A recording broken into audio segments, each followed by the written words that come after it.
Well, good morning. It's great to see everybody's faces. Wish we were in person, but this is going to have to do for at least one more year. So welcome and welcome to today's Walk to End Alzheimer's Kickoff. We're so excited that you're here to learn more about the Alzheimer's Association and the Walk to End Alzheimer's. Today, we're going to hear about the impact that Alzheimer's has had on families and in the workplace, how the Alzheimer's Association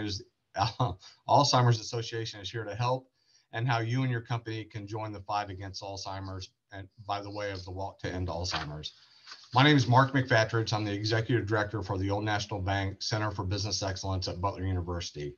I'm also serving as the co-chair for the 2021 Indianapolis Walk to End Alzheimer's. I'm honored to be your MC today. This cause is especially important to me because my mom was diagnosed with Alzheimer's in January of 2020. Since her diagnosis, my family has been able to reflect back and realize that her dementia started several years before. I often wonder if we had been aware of the Alzheimer's Association and its resources then, if we could have slowed this dreaded disease's role in my mother. Today is the start of a journey to help bring awareness to the disease and, more importantly, the resources available for those families affected by the disease. To begin our awareness journey, I wanted to start with some facts and figures. Alzheimer's is the 6th leading cause of death in the United States. I had no idea. Every 65 seconds, someone develops this disease. More than 6 million Americans are living with Alzheimer's, with that number projected to rise to nearly 13 million by 2050. In Indiana alone, there are 110,000 people living with Alzheimer's, and there's another 215,000 individuals, families, and friends who are providing care and support. With so many people affected by the disease, chances are you are directly affected or know someone who is. But are you aware of who? Is your neighbor affected? Your coworker? Your favorite bartender? What if you knew who was affected? Would you help? Would you connect them to the resources that they could use? Of course you would. So let's learn more about those resources and how to make them more readily available. Next, I'd like to turn it over to my friend, John Lofton, our 2021 Indianapolis Walk to End Alzheimer's chair, to show how he has been affected by dementia and how he is fighting back. John? Thanks, Mark, and good morning, everybody. Thanks for being with us. As Mark mentioned, I'm John Lofton. I'm the President and Chief Operating Officer here at NJ Insurance in Carmel. And I'm also delighted to be the 2021 chair for the Indianapolis Walk to End Alzheimer's. And as the slide indicates, I carry the purple flower, and what that means is I've lost loved ones with Alzheimer's or other dementias. In fact, I lost both of my parents. I lost my dad in 2008 to frontal temporal dementia, and my mother in 2017 to Lewy body dementia.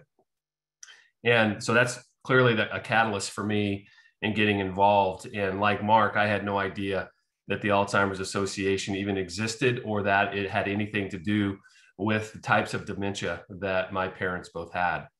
So, and the reason that comes into play for me is I've heard somebody recently say when somebody's diagnosed with dementia, there's other patients that are also diagnosed along with them, and those are the caregivers. And not only the financial burden, but the emotional burden of being a caregiver is something that, and unless you've experienced it, I'm not sure you can completely comprehend. And that's another big catalyst for me. My parents lived in Southwest Indiana. I live here in Indianapolis, and my sister is the one who bared the burden of being the caregiver for both of my parents as they endured this awful disease. So I walk in honor of her as well, and to all those unpaid caregivers that Mark mentioned in the onset.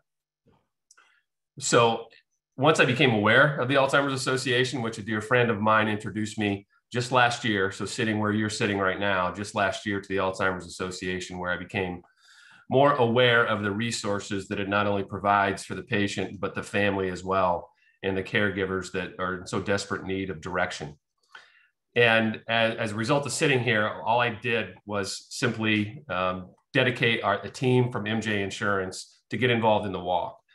And this is outside my comfort zone. And I know for many people it is as well, because I know so many people are so passionate about their own causes and so giving of their own causes that it's sometimes uncomfortable for me to reach out to others to say, hey, support my cause. But all I did, quite frankly, was send one email last year. And I sent it to some friends, both personal and professional friends, and was just overwhelmed with the response that I got, first and foremost, from the people that I didn't even know had family members and loved ones that were either living with Alzheimer's or other dementia, or that have lost them and are currently caregivers. So it's, to Mark's point, you don't know who's being impacted, but statistically speaking, look to your left and look to your right. There's, statistically speaking, somebody knows somebody that's being currently impacted or has been impacted by the disease. That one email that I sent ended up raising almost $13,000 for the event, which again, completely overwhelmed and taken aback by just the overwhelming generosity of people. But what it also indicated to me was there's a lot of people out there that are unaware and in need of resources. So ultimately, where I went with that is I realized that those connections that I have, and again, they're not necessarily vast and broad. It was probably 45 people that I sent that email to. But again, it made me realize that how powerful the association can be, and the awareness, how important the awareness is. That compelled me to respond to Natalie and Julie in honor to take the lead role as the chairman, along with Mark being the co-chair, to really try to continue to raise awareness for this awful disease. And I hope that each one of you can join us in the fight and register your company at no cost to you today. Thank you. Awesome. Thanks, John. You know, John and I have only known each other for a couple of years, maybe 3 years now. And it was just it was like a burden was released from me when he shared about his family's battle with Alzheimer's. And really, I think that started to bring us closer even. And again, the relief to me to know that there are other people out there dealing with it as caregivers and so forth. So John, thanks for personally, thank you, but really thanks for all you're doing for the Alzheimer's Association and helping bring that awareness. You bet. So, yeah, absolutely. Thanks. So it's obviously clear that we all need to get involved so the Alzheimer's Association can continue to offer programs and services to support those facing this disease. We need you on our team to help us continue all this great work. We can't do it alone. By taking part in the Walk to End Alzheimer's, you're not only making an impact today, you're leading the way to a better future. You're fighting on behalf of people like John, whose story has touched so many of us. By getting involved with the Alzheimer's Association, you can change the course of this disease and fight for millions of people facing it. We're going to take a little bit of time and learn a little bit more about the specifics of the Alzheimer's Association. And I am really honored and privileged to be able to introduce you to Natalie Sutton, the chapter executive of the Indianapolis chapter of the Alzheimer's Association. Natalie?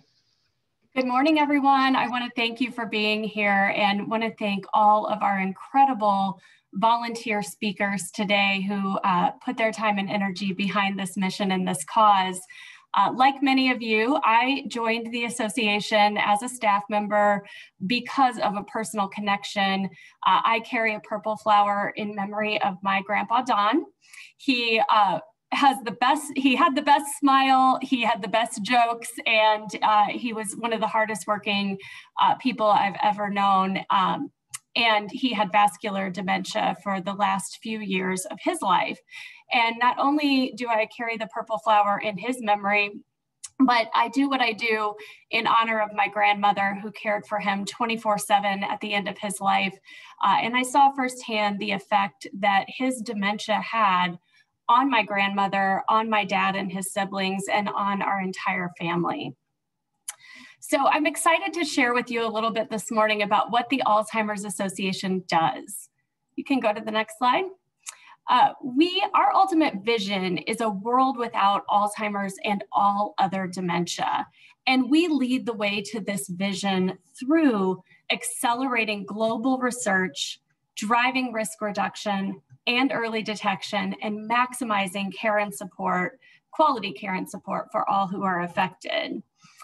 In the way of care and support, we provide support groups, education programs, and other activities that are all completely free of charge and supported by those who raise funds for the Walk to End Alzheimer's and other activities. We've also made research funding a significant priority. We are the third largest funder of Alzheimer's and dementia research after the United States government and the government of China. And in addition to funding research and being a leader in the funding environment, we also really work to convene the research community and ensure that information is being shared and that we're making advances toward that ultimate vision of a world without Alzheimer's disease and other dementia. And finally, we advocate on behalf of our constituents who are affected by dementia and their caregivers. We're the leading voice, both federally and at the state level. And as an organization, our care and support programs may only reach a fraction of the people who are affected by the disease, but through our advocacy and public policy efforts, we can make a difference for everyone who is impacted. I want to talk just a little bit about the impact that Alzheimer's and dementia has, not just on the person affected, but on the families of the person affected. You'll see on this slide about 25% of caregivers fall in the sandwich generation, which means that they might be caring for an aging parent while they're also caring for children under the age of 18 in their home. Caregivers for Alzheimer's and other dementias devote an incredible number of hours with a significant value to our society. So over 18.5 billion hours devoted to caregiving for this condition. And that was valued at over $244 billion in 2019. And unfortunately, it's not just the physical and emotional toll of caregiving, but Alzheimer's and dementia are also financially devastating. Alzheimer's is the most expensive disease in the United States this year. Alzheimer's and dementia, or Alzheimer's caregiving, will cost our nation about $255 billion. And you'll see here on the slide that that number is expected to grow, to really multiply by the year 2050, and could cost the country as much as $1.1 trillion by mid-century. Now, how does this translate to the workplace? I know many of you are representing your companies here this morning. When we talk about those sandwich generation caregivers, those can be your most productive employees. So a couple of just slides to point out on this screen.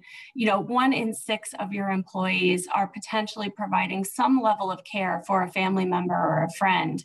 And again, that's expected to grow exponentially in the coming decade and in the coming years. And this can have an effect on employee health and well-being and stress, and can ultimately lead to absenteeism at work as well. You'll see here employees who are caregivers often neglect themselves and their own care, and that ultimately can cost U.S. employers up to $34 billion each year. So the main message that I want you to, not quite there yet. One more stat. Yes, please go to the next slide. I was going to jump ahead too. I think this slide is really powerful because we know that caregivers of dementia are more likely than caregivers of other conditions to take a job status change or to make a transition that can impact their careers based on that caregiving role and responsibility. So you can see here the incredible percentages of caregivers who went in late, left early, or needed to take time off for caregiving, those who maybe went to part-time or cut back their hours, took a leave of absence. Several gave up working entirely, turned down a promotion, may have had performance issues at work due to the caregiving, lost benefits, or retired early. So, again, this is just as we talk about the devastating impact of this disease, this is a look directly at how it might be affecting your employees. So hopefully I've laid out just the significance of the issue and the importance on your company and your employees. And the main message that I want you to take away today is that we are here to help. We have free programs and services available to all, and that can be delivered, both in the community, but also in partnership with your organizations as employers. We have quality education programs such as Know the 10 Signs or Effective Communications for Caregivers. And these programs can be offered live in your company in person. We're so excited to return to in-person programming, or can also be offered via Zoom in this setting. So I know many of us have adjusted to using Zoom over the last year, and we're delivering programs and intend to continue delivering programs in that way while we also do in-person programs. We also have the opportunity for your employees to participate in virtual support groups. We offer a significant number of caregiver support groups throughout the state of Indiana, and that can really help caregivers come together and feel like they're not alone in their caregiving responsibilities. We put together each month a monthly calendar of activities, and as you get involved with the association, that's something that we'll share on a monthly basis. So hopefully your human resources team or others internally can share that with your employees so that those who need our help and services know how to find us and know how to access these incredible programs that we offer. And finally, there's another way that you can access the association's resources.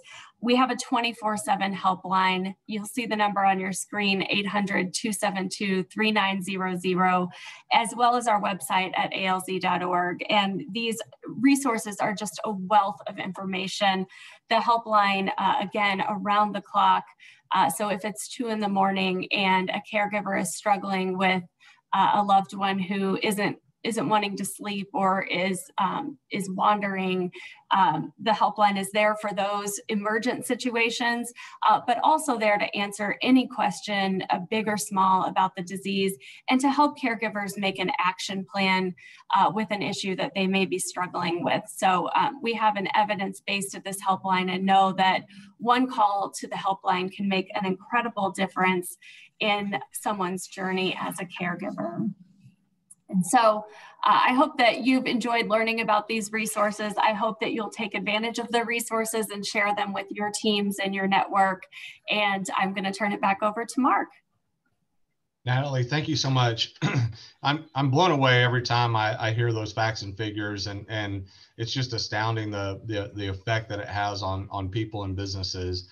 One of the things that does give me peace of mind, though, is understanding the resources that are available from the Alzheimer's Association. And I think Natalie did a great job of highlighting some of those. I'm a user of those services and have benefited from it. My family's benefited from them, so couldn't recommend them enough. But one of the things that I like to think about is how your employees, your coworkers would feel if they knew that your company acknowledged their challenges with dealing with this disease and committed to helping that fight alongside them. Even something as small as helping and participating and putting together teams and allowing that to happen and cheering that on. Again, just that burden of relief that people would feel to know that their company supports them and understands a little bit of what they're going through. And I think what's exciting to me is we can do that now. And we're going to learn a little bit more about how you and your company can get involved. Everyone on this call has the potential to engage with friends and family, employees, coworkers, by putting a team together together for the Walk to End Alzheimer's. What's fun to me is looking at this slide and seeing friends and family and coworkers all uniting as walk teams to help fight this disease. Julie, next slide. For many of you on today's call, this could be your first time hearing about the Walk to End Alzheimer's.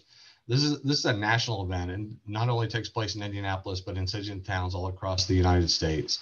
The Walk to End Alzheimer's is the signature event of the association and plays a significant role in helping the association advance its mission. And it's because of everybody on this call and on this line and the people that we recruit to participate. One of the things that's really cool about what we're doing today is we're going to bring some folks together that have organized some of these walk teams. And I'm really proud to introduce our first team captain, Jennifer PAVLIK. Jennifer? Thank you, Mark. First, I want to thank everyone for joining today and supporting the Alzheimer's Association. And thank you to the Alzheimer's Association for what they do every day to bring attention to this important cause. I met the association last year when our CEO was asked to get involved, and I got involved as a walk team captain for the first time. And it was so easy and rewarding to recruit and fundraise. Because our CEO has been impacted and this being so near and dear to his heart and family, we talked amongst our team and realized how much this touched so many others in our company as well. We as employees at that point made a commitment to make this a pillar of our volunteer and community efforts last year and going forward. What we decided as a company first was that Keystone would provide the initial donation for any employee to get started so that they had no out-of-pocket cost to participate. And we continued to promote internally and give our employees the encouragement and tools to reach their personal networks, which raised additional money and in the first year over $2,000. Keystone was a company of around 60 employees, and we had 17 participate last year, which is almost a third of our company. Excuse me, but that didn't include their friends and families and children that walked beside us as well. So many people were committed, and this is a sign of how much this reaches us far and wide. We are excited to be even more involved this year and have found new ways to collaborate with the Alzheimer's Association. Our CEO is also the owner of Indy 11 and will proudly support and partner with the Alzheimer's Association by having all pre-registered walk participants have the chance to see the Indy 11 in action later that day of the walk. We are looking forward to expanding the team at Keystone this year, adding an Indy 11 team, and creating healthy competition among both. It is an honor to be part of this organization, and I can't wait for your team to join us on Walk Day. Please register today and join us, and I'll turn it back over to Mark. Jennifer, thanks so much. Really proud of you and Ursal and the team at Keystone and all that you're doing. Thank you. I really appreciate it.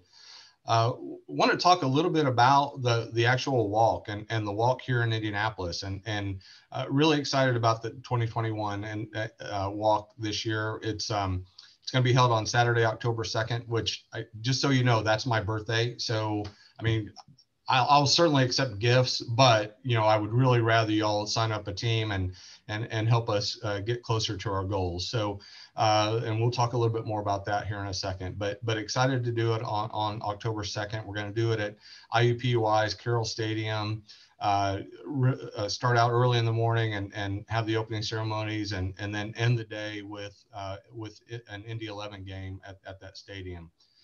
I wanted to give a little bit of highlights of what the walk means to Indianapolis. We typically rank around the 16th out of over 600 walks nationwide in terms of funds raised. That's awesome. We're really proud of that, and I think it's an incredible accomplishment. We're certainly punching above our weight as a city and like that. This campaign has raised over $850,000 with 3,500 participants. That was pre-pandemic. Last year, with the challenges that we all faced, we still raised over $635,000 with 1,400 people participating.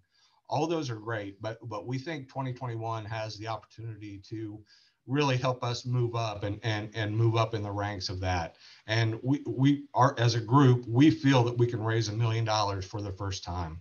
And that would move us certainly into the top 10. And depending on what some of the other folks do, it's an opportunity for us potentially to even move in the top 5. So we've created a hashtag, why not $1 million, as our rallying cry. So 2021, I think, is on its way to be really successful. We're trending towards that dollar amount right now. Why do we think that we can raise $1 million? It's because of all the folks that are on the phone now and some of our other partnerships. Indy 11, it has been an incredible partner already and certainly will host the walk. And they've agreed to provide a ticket to that evening's Indy 11 game for each pre-registered participant. So just an incredible opportunity there. But I also want to highlight some of our other partnerships. Edward Jones and CVS Health are our national presenting sponsors of the Walk to End Alzheimer's. I can't tell you how thankful we are for that commitment. Some of our other local partners are listed on your screen, so you'll see them, but we want to certainly say a special thanks to our elite sponsor, Eli Lilly and Company, our premier sponsor, CNO Financial Group, and of course, our venue sponsor, Indy 11. Thanks to these generous sponsors for their incredible support. So, I mean, just take a look at the folks on the screen. When you guys sign up with your teams, you are in tremendous company to help support the 2021 Indianapolis Walk to End Alzheimer's. I'm really excited to introduce our next speaker, Julie Van DUZER, who will share a tremendous partnering story. So Julie, we'll turn it over to you.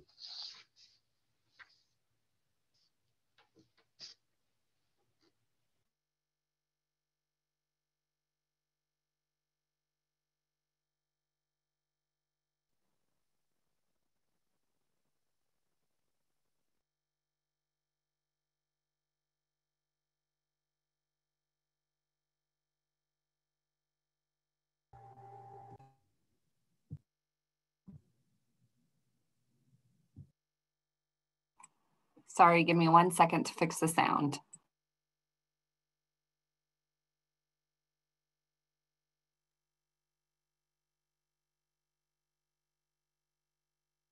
Morning. My name is Julie Van DUZER. I work at Marquette Retirement Community.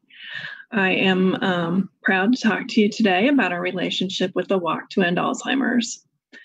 Back in 2007, Marquette and Greenwood Village South, our sister community, we put on our first annual golf outing. And 13 years later, we have contributed over $358,000 to the Walk to End Alzheimer's, and we're very proud of that. We work with our staff, we work with our vendors, we work with our residents even to not only raise money, but to get golf teams, develop sponsorships, raffle prizes, door prizes. It's a lot of work, but it's so much fun, and it is very fun to hand the Alzheimer's Association a large check at the end of the golf tournament. We weren't able to have one in 2020 or 2021 due to the pandemic. We are looking forward to seeing everyone in 2022. We have a lot of people that have been with us from the beginning, a lot of our vendors, a lot of our residents. It's really fun to see the excitement that's generated for that. In addition to the golf outing, Marquette does several other events throughout the year. We sell strawberry shortcakes, and we have t-shirt sales, which are open to both residents and staff. And then we also have a buffet breakfast where all the food is donated by one of our vendors, and we ask for a minimum donation. Staff and residents are invited to attend, and it's very, it's more often than not that we get above the minimum donations from everyone. Everyone is very generous, you'll find. We do our own on-campus walk because our residents, many of them are not able to go downtown for the large walk. So we buy purple balloons and plate them with helium, tie them to everyone's wrists, and then from the t-shirt sales, they're all wearing our purple t-shirts. So there's a parade of purple going through the campus, which is a great way to remind residents that we are fighting for this and that it is an issue, and it brings awareness to Alzheimer's, and it also helps raise money for that too. And then the last thing that we did before the pandemic was actually grow a garden. Julie, our representative from the Alzheimer's Association, sent us a kit, and it contained flowers and envelopes with denomination labels on the front of them, ranging from $1 all the way up through $100. And we kind of embellished on it a little bit. We added a white picket fence and a sunshine and some grass cut from construction paper. But as people took the envelopes off with the amounts on it that they wanted to donate, the flower underneath it would bloom. And so we would have a garden blooming. And on those flowers, you can write the name of the person that you are giving in memory of or in honor of. And we raised over $3,000 with that, just growing that garden on the wall across from our common elevators. It was a place where anyone walking by, even if you were a visitor in our building, and we had several wide range of people participate. And that was really fun to watch. That's about it for us. I did want to say that, the pandemic has been horrible. It's it's affected so many families and taken so many lives. But during that time, Alzheimer's did not take a break. So we are still fighting to raise money and find a cure and partner with the Walk to End Alzheimer's, because it's that important to us. And we hope that you'll join with us with the Walk to End Alzheimer's and help us achieve that goal even quicker. Good morning. My name is Julie Van DUZER. So incredible to hear those partnership stories. And again, I think you can see why we're optimistic that we can raise for the first time $1 million for the Indianapolis Walk to End Alzheimer's. I don't know about you guys, but she had me at golf and strawberry shortcake. So I think it's incredible that they've raised almost $360,000 over the last 13 years and are on the way to 400,000. I don't want y'all to get worried about the big numbers. I think the big key for us is to just get started and to continue to grow that awareness. And $1,000 raised per team is an incredible number and goes a really, really long way. So know that I am a team captain. I did it online by myself without any help, which is amazing to a lot of people. It's super easy to do, and I really encourage you to start your own team and to help your companies get involved there too. So we'll continue to talk about the benefits of joining the walk. I think employee morale and engagement, especially now coming out of the pandemic, is a huge deal. I think it's an opportunity to bring people together outside, in person, and feel that camaraderie again. And again, I feel very strongly that your company showing and supporting the Alzheimer's Association will be a huge relief to those that are fighting the disease, either especially as a caregiver. So again, want to continue to focus on that and all the good things that come about joining the Walk to End Alzheimer's. We're going to keep it going to ask Renee Curry to talk about her role as a team captain from here. So Renee, we'll turn it over to you. Hi, thank you so much for having me. So like Mark mentioned, my name is Renee Curry. I'm with Beckman Coulter Life Sciences. So we have now, this will be our third year of being part of the walk. So I'll give you a little bit of background about myself first. So my father had Alzheimer's and I was his caretaker leading up to his death. And up until then, I just did not have the bandwidth to be able to give back. But since then, I have decided to get more involved. And coincidentally, my co-captain, Callie Bonnell, had approached our foundation to seek approval to be able to sponsor this. So with her help, we've been able to have a pretty successful last 2 years. So the ways that we did that, the first, when we were in person, we had an internal kickoff where we had it's like an open house kind of style, donuts and coffee sort of thing at 2 locations. So in Indianapolis, we have one location with the office building, and then we also have a manufacturing facility. So at both of those locations, we had people there on hands to help out with registering, to explain the walk, and also be able to share some resources around Alzheimer's. So what we found is it really helped get people excited about the walk. There was a little confusion about what they were signing up for. And so we found that there were some people who really just wanted to give versus walk. So I think like a hindsight's 2020, we want to be able to do both this year and also offer people the opportunity to give. And to that point, Beckman Coulter's Foundation, we do offer a match up to $100. So that is a great way to encourage the gift giving. We also leveraged the fundraising and recruitment tools offered by the association. So this was a great way, as a walker, to share my story. And then it also helped me be able to raise funds through Facebook, which is really kind of surprising to me that, well, I mean, I guess I shouldn't be surprised, but social media really has a draw. And it's a passive sort of ask too, because so for people that feel a little uneasy about asking themselves, just a simple Facebook post can really go a long way. And that's what I found in my experience as a walker. We also found that even LinkedIn was a great platform. So last year, given that we were virtual, I did not expect to have a further reach when it comes to our walkers, but we decided as a company to have a simple LinkedIn post, not just to share with our customers that we are, that the walk to end Alzheimer's is something that we're passionate about, but we also found that we had remote workers, like a lot of our salespeople, for example, are work in their territory. And so they may not be privy to what's happening here in Indianapolis.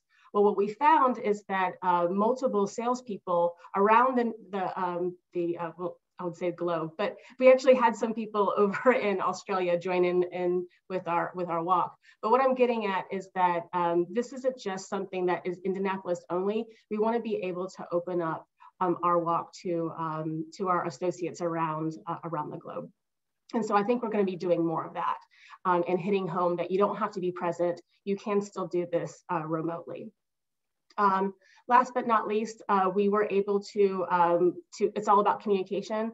So some ways that we communicated with our company is just a simple email. We also had on our like screensavers. It's a great way to let people know about the walk and to encourage them to sign up. And then just simply putting up some posters around the office. That was a great way when we were in person, and we expect to do more of that this year.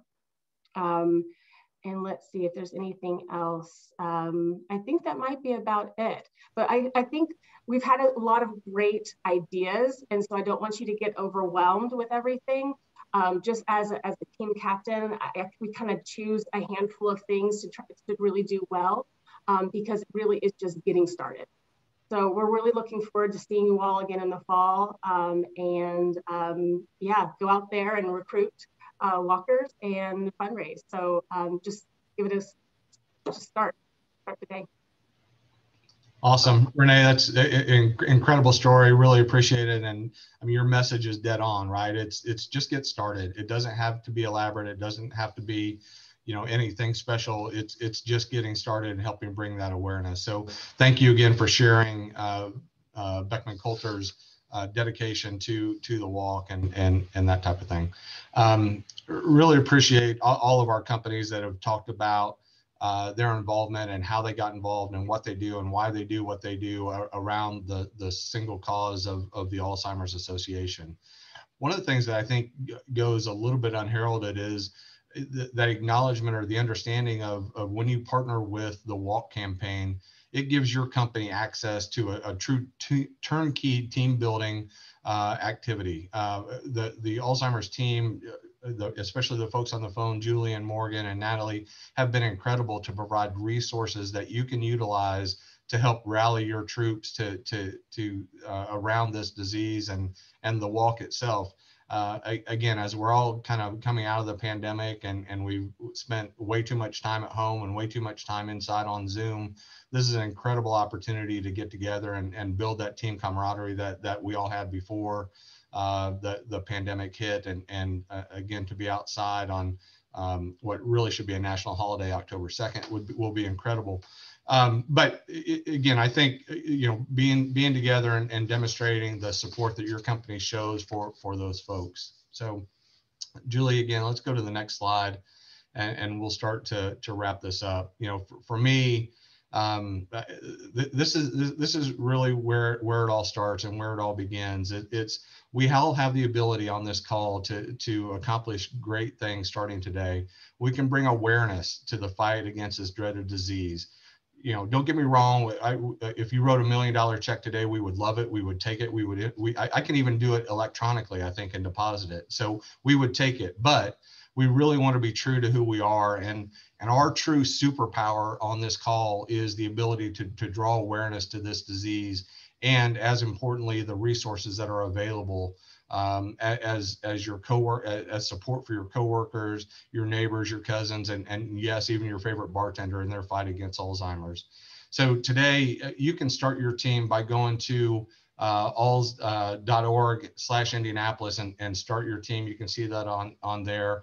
After this call, please plan on receiving a call from one of our committee members who will reach out to you to help you get started and again, provide that turnkey solution for you and be there right by your side every step of the way as you start to build your team.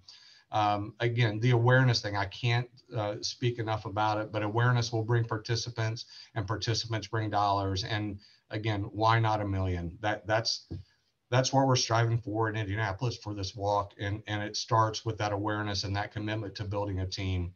So again, just to be really clear, our ask today is that you join us, is that you register a team at no cost, or put us in the chat if you want us to connect, but I promise we'll connect with you. Our team is dedicated to getting out there and helping you all along the way. So again, I really hope you all take that first step of starting your own team and being a team captain. But the more you can integrate it within your company and rally those troops and let them know that your company supports them in their fight against Alzheimer's would be incredible. So obviously our hope is that one day we will live in a world without Alzheimer's, because of all of us together, that will help us get there. So I just, again, want to thank you so much for your time. It's not easy to take 45 minutes out of your day. Everybody's busy, but this is really important. Thank you so much for all you do. And we look forward to seeing you on October 2nd. Take care. Thank you.